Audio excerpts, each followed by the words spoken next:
When my mom found out that I had dropped out of high school, she was upset. So instead of her going down to the school to find out that I was actually enrolled into their GED program, she was talking to her boyfriend, one that him and I had never really seen eye to eye. We never really got along from the get-go.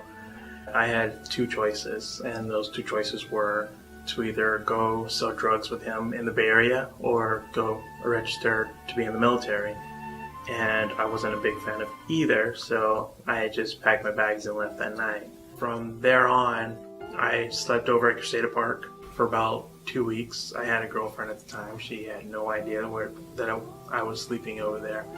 I was very embarrassed about the whole situation. I just kind of backed away from all friends and didn't really talk to anybody. I kind of went into a dark stage, I should say, where it's pretty much did not want to see or talk to anybody. I had walked around Modesto, went to the library. If I needed something to eat, I would go over to, I think it's the Cesar Chavez Park, because around lunchtime they give out a free meal. Went to the Salvation Army for dinner.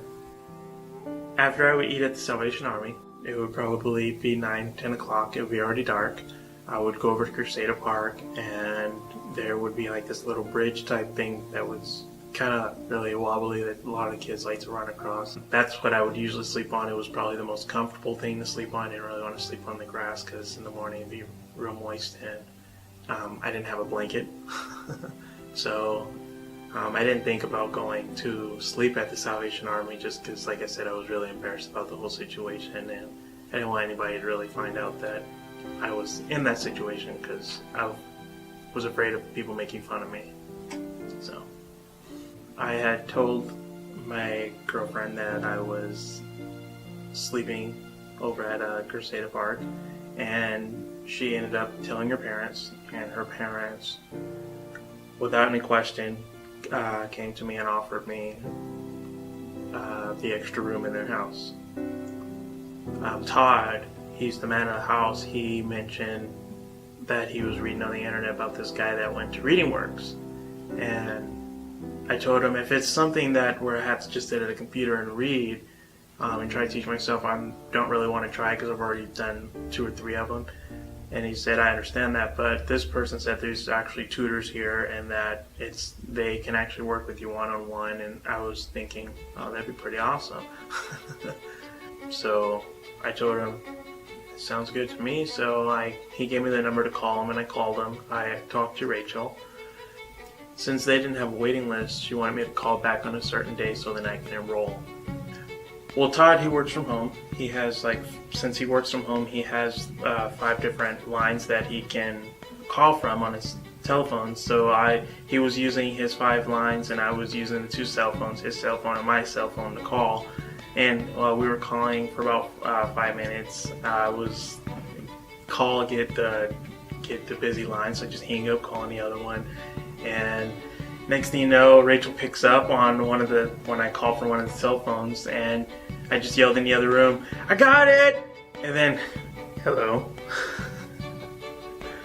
And then from there, Rachel just told me what day to come in for the orientation, and that's when I first got my foot into the door. Well, Anthony is an ideal student. In my opinion, he's a total package. He's positive, he's dedicated, he's an eager person, and he was very driven, and that's what caught my attention. When he would walk in, he was always smiling, and he would greet the staff and students, and that smile was contagious, and it made everyone feel welcome.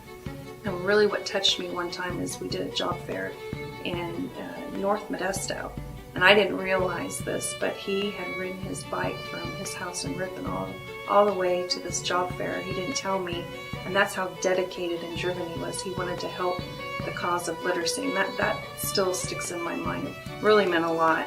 Of course, I didn't want him to ride his bike. I would have offered him a ride, but it just showed that he's driven and he wants to help. One of my main goals is I either would like to become a veterinarian technician or a physical therapist assistant. And I love working with animals, but then again, I love working with people.